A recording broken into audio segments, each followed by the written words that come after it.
In this video we do a burnout, drop a differential, hit a differential and spin some bikes.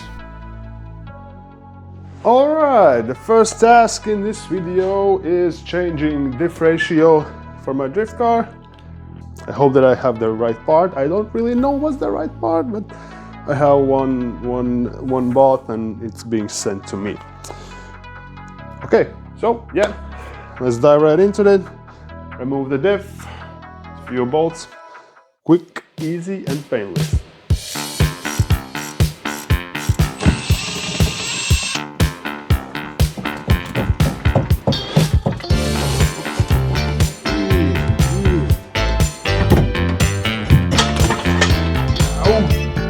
In this box should be everything I need to change my diff ratio.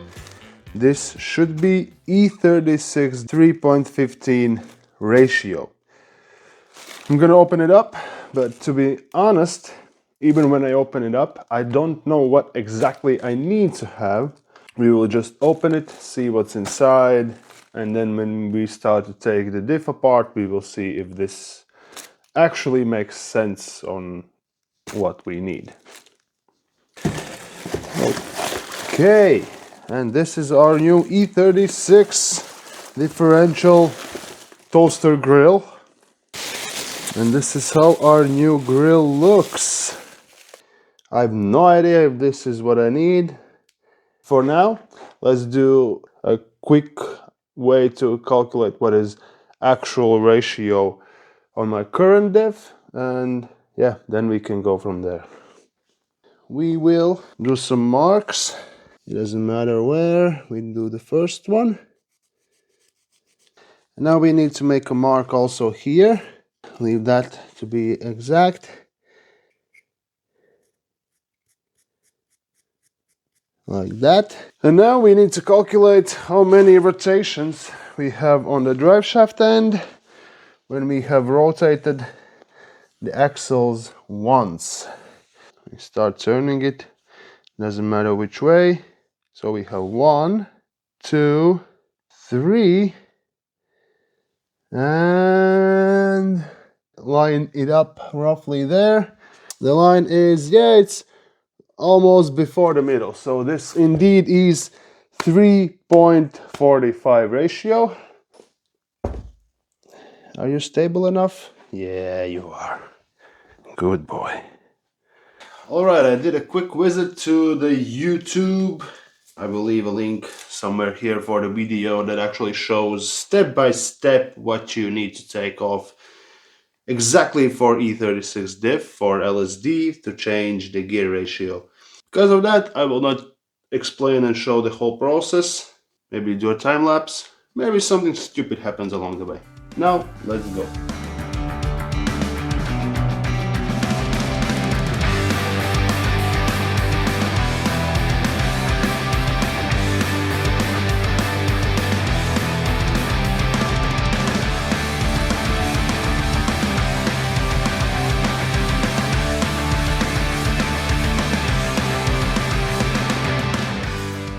Continue our journey here. So now it's time to put it all back together.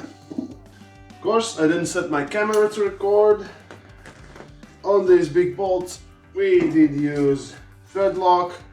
There should be 120 Newton meters or about 2 or 3 ugaduvis.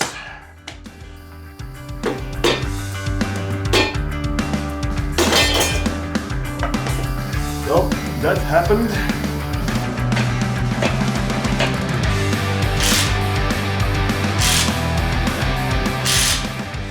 Well, it'll be fine for me.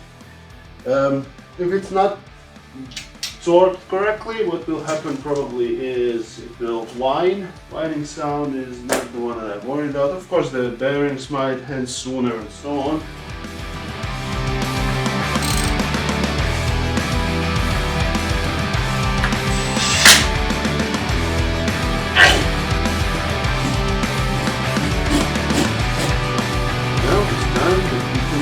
Back in the car.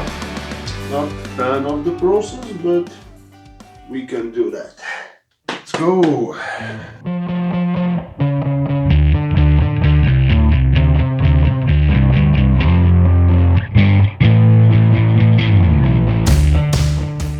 quite exhausted that night, so I just didn't pretty much say anything and just finished the recording. But the differential has been now installed, just finishing up exhaust and last touches under the car.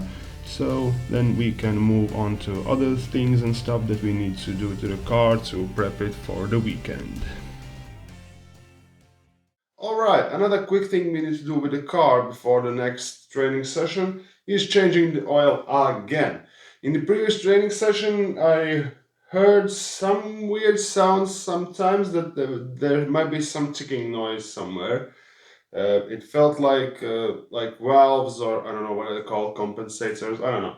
I was using 5W50 oil, but when talking with some people, the others suggested that 10W60 might be actually better. So this was the oil that I was using. It comes out clean, there are no visible metal shavings or anything in it, no sparkles, so I think it's all safe and fine. Yeah, we're changing oil to 10W60. That's essentially what, as I understood, most race cars are using, because the oil gets really hot under the heavy loads. So yeah, we'll be using this oil, so quick montage about it now.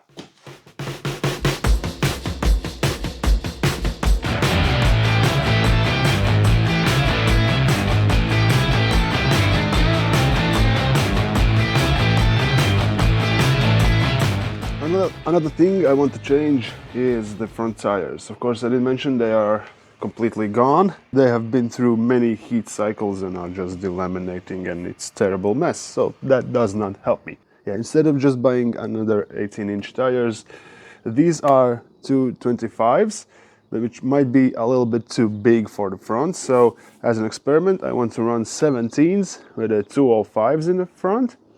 Due to the weird offset of the wheels, I do require like a gigantic 50mm spacer so that it looks actually decent. I'm not sure how the car's height will react to it, because the profile and the whole size of the wheel is a little bit smaller than with the 18s. We'll see how they look, how they work on the car, and if I can tell difference at all. These are new tires on there, so there should be difference definitely, because there's nothing left here. Okay, another quick task for today is loading bikes onto the trailer. I need to go get the maintenance done. Could do it myself, don't really want to. At least not this season. This season focusing on cars. So we'll try to load up the bikes. Thought I'd film it because that's where usually funny stuff happens, because this is not a bike trailer, as you can see. Not sure what will happen now, but let's try. We'll see if we can make it fit at all. Well, so far so good.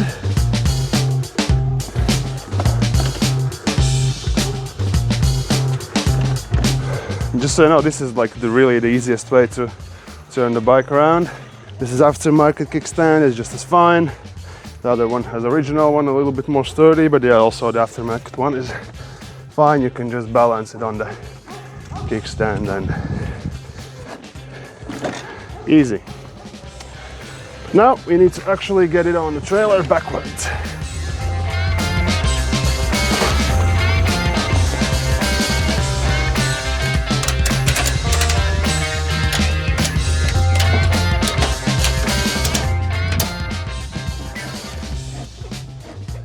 It does move around, but I don't think it will go anywhere for the short distance that I need to go.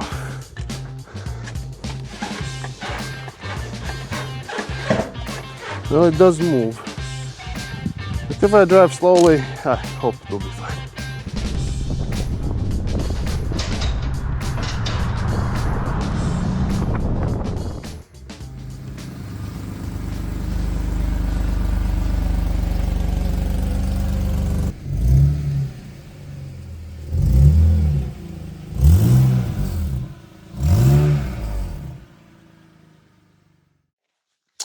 Alright, not sure if you heard it outside, but there's definitely a noticeable exhaust leak somewhere. It sounds like shit.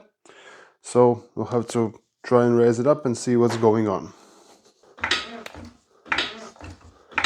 Alright, so I found a leak. It is on the passenger side where it connects to the manifold. Okay, let's get it off. See what kind of shit show we're dealing with.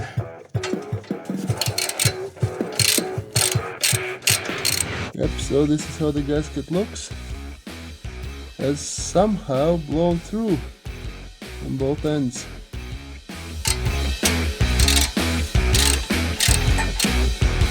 And the other gasket also quite gone. It does seem to have sealed, but definitely need to be changed. Okay, so finally have new exhaust gaskets. They are a bit different style, but well, they are ones that should be put in place based on the OEM code. Yeah, we'll try to install these.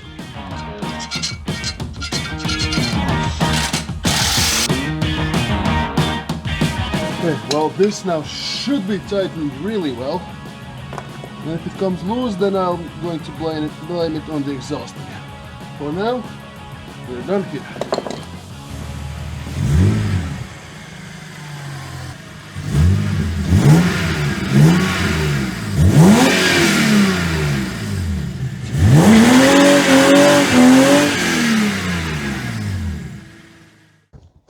Alright, the car feels really amazing. Now I want to install the drift season stickers.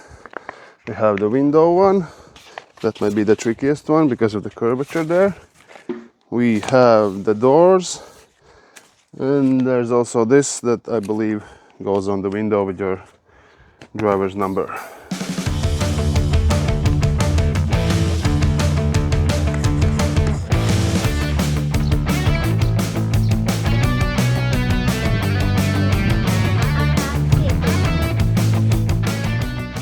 Okay, so the car is finally ready. I think it's really close to a position where we can run it in competition. Should feel amazing. Let's see how the diff works out with the 3.15 ratio. Let's see how the 17s work in the front. All those improvements should be better. Of course, the exhaust leak is now fixed. Everything is stickered up. Pretty much only need to have seat time, practice, and get it going. The next video probably will be me going on a track or maybe some other car. I don't know. Should finally do some other car videos. Either way, hope you liked this video. Subscribe, like, and let's go.